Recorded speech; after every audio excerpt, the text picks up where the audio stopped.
Before anything shows up in your life, you have to feel it first. Emotion is not the byproduct of manifesting, it's actually the fuel.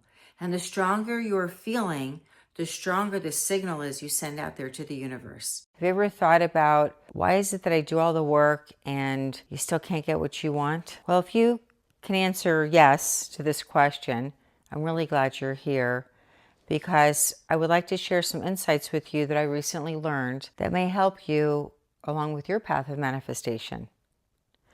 This is The Inner Shift, and I'm Jody. So I had a friend the other day say to me, I've tried everything.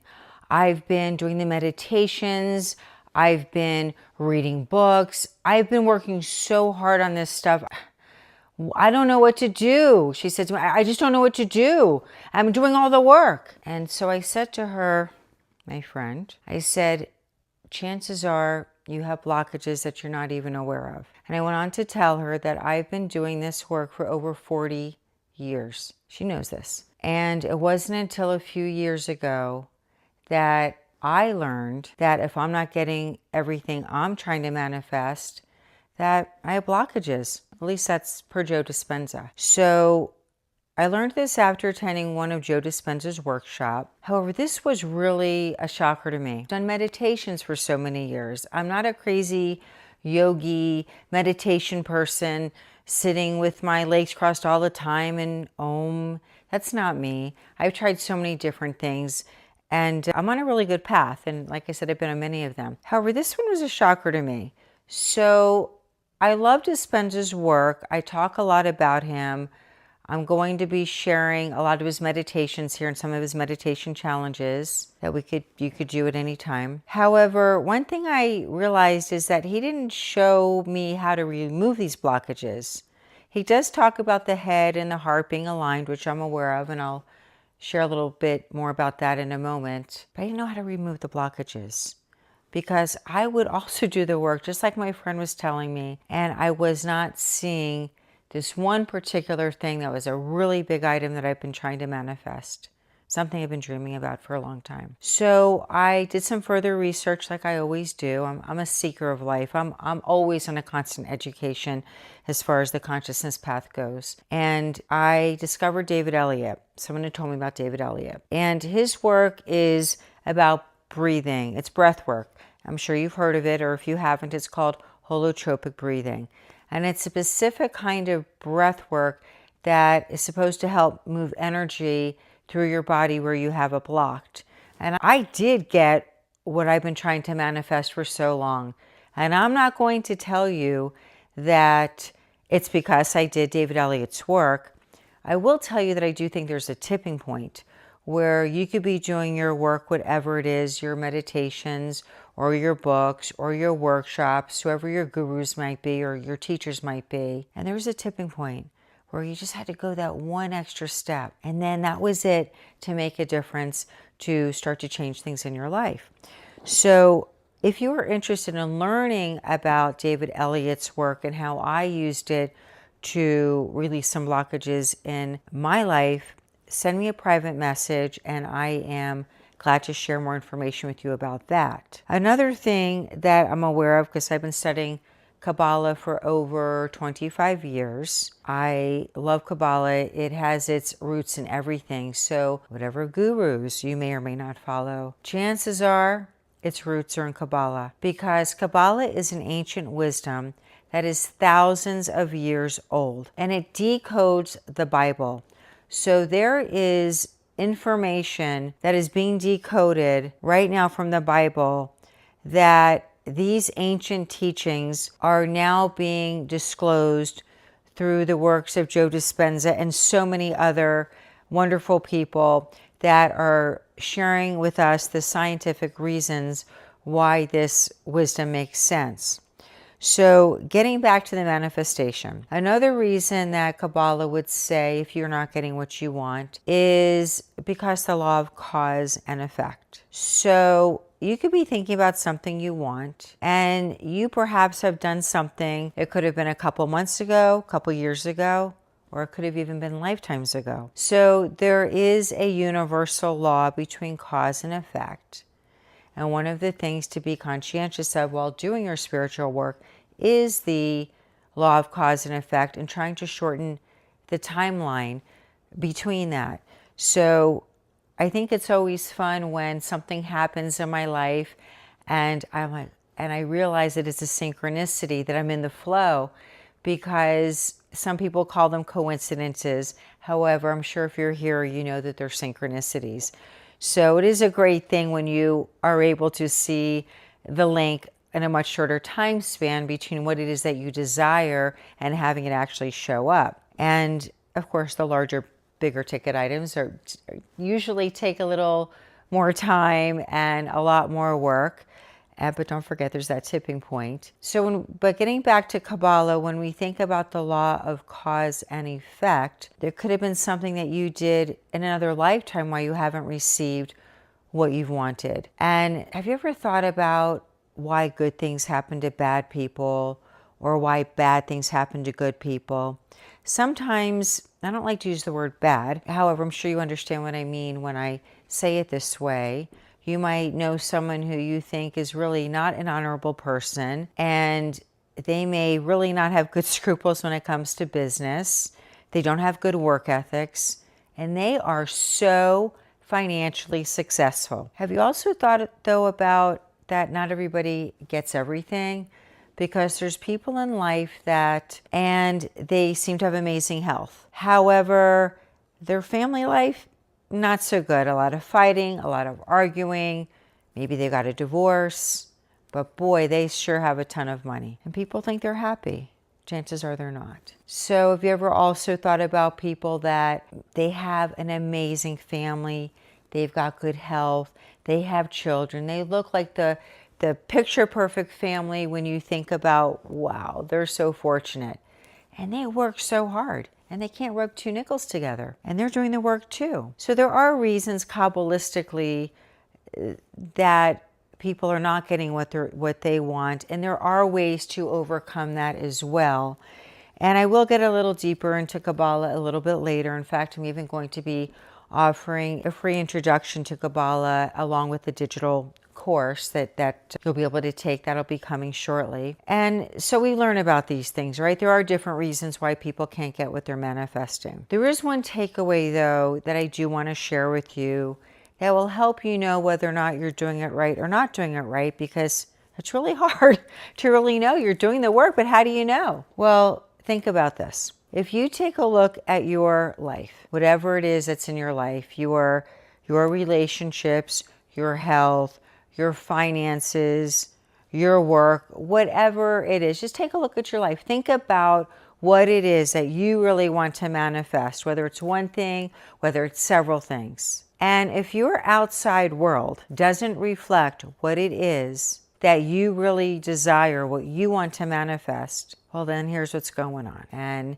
this is not just for me, this is from the teachers. This is out there of what you want, of what you're trying to manifest. Think of it this way. Your thoughts are like an antenna that goes out there to the universe, sending out a signal of what it is that you desire. Every time you think about and look at your vision board, whatever it is that you desire, your thoughts are sending that signal out there to the universe. And your heart, thousands and thousands times of a stronger signal to go out there into the universe than just the thought alone. So think about it.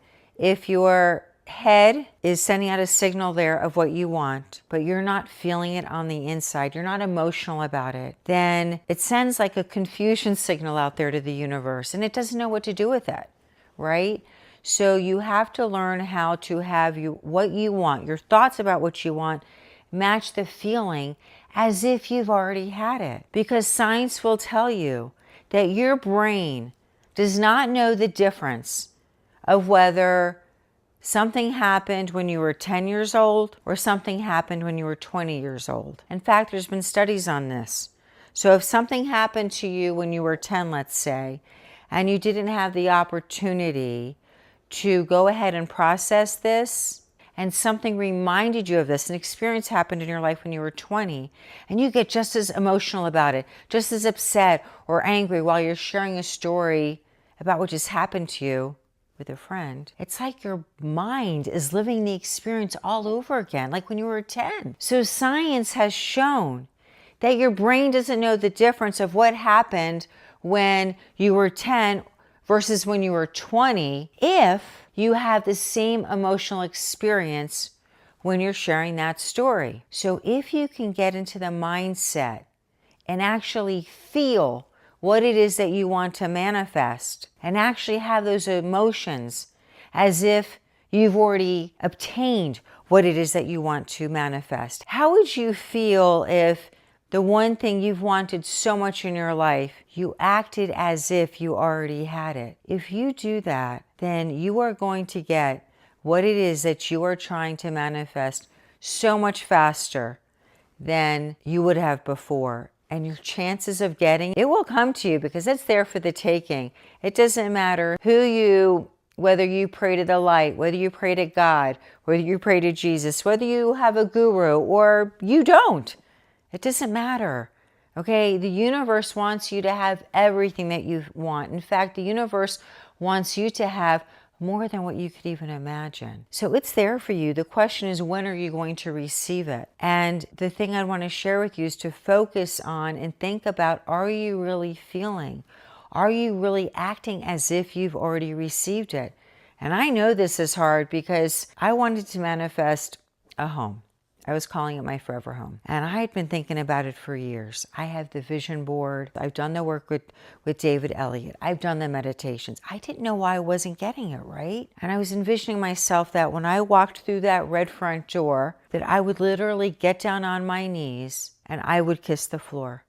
Because I would be so grateful and thank the universe, thank God that I got this dream home of mine. It was crazy what she was asking for. Well, guess what? I opened up my idea of what I wanted the outside to look like. I had someone I was working with who shared that with me.